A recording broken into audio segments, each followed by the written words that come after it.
E durante essa cerimônia de posse de Mercadante na presidência do BNDES, o presidente Lula voltou a criticar o Banco Central pela atual taxa de juros em 13,75%. Já faz quantos anos que a gente briga pela taxa de juros nesse país? Eu lembro de um dos maiores empresários brasileiros chamado Antônio Emílio de Moraes. Antônio Emílio de Moraes, toda a vida dele, ele levantava e ia dormir fazendo crítica à taxa de juros.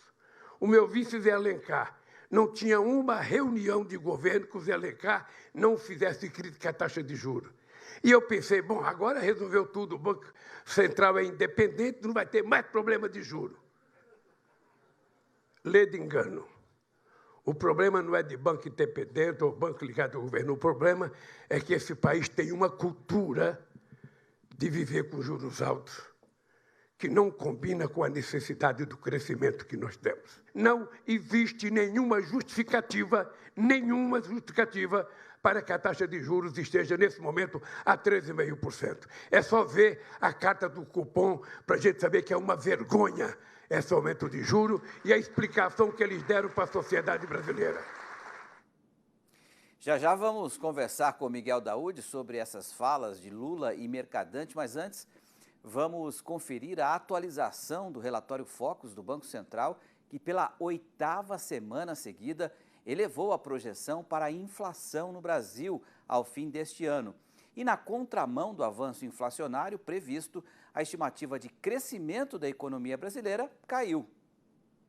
A projeção para o IPCA, índice que mede a inflação oficial do país, subiu de 5,74% para 5,78% ao fim deste ano. Esta é a 8ª alta seguida.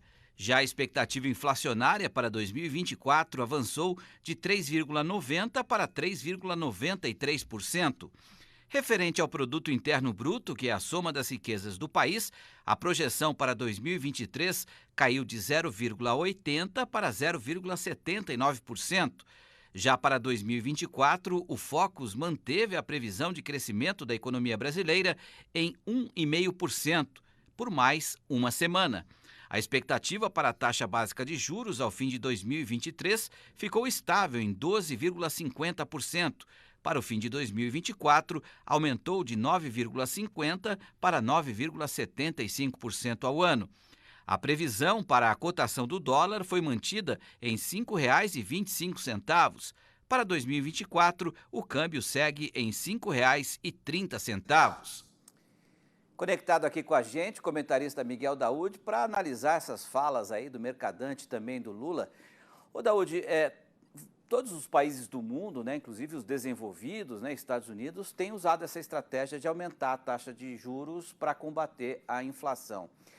Agora, aqui no Brasil, o que você achou dessa declaração do Lula, considerando uma vergonha esse patamar de 13,75% nesse momento? E eu queria que você aproveitasse também e falasse um pouco sobre o futuro do BNDES agora com o Mercadante, o que ele disse sobre agregar valor aos produtos na nossa exportação. Boa noite, Daúde.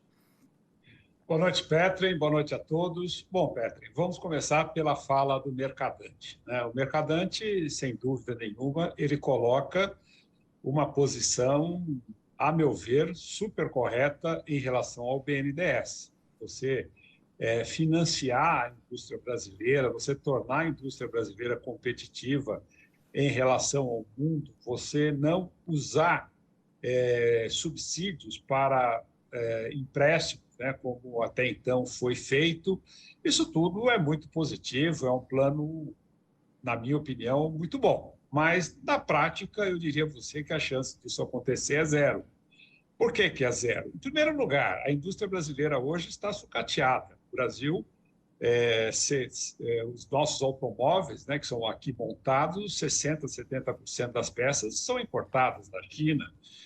O Brasil tem uma dependência muito grande do exterior, principalmente nas compras que nós fazemos aqui.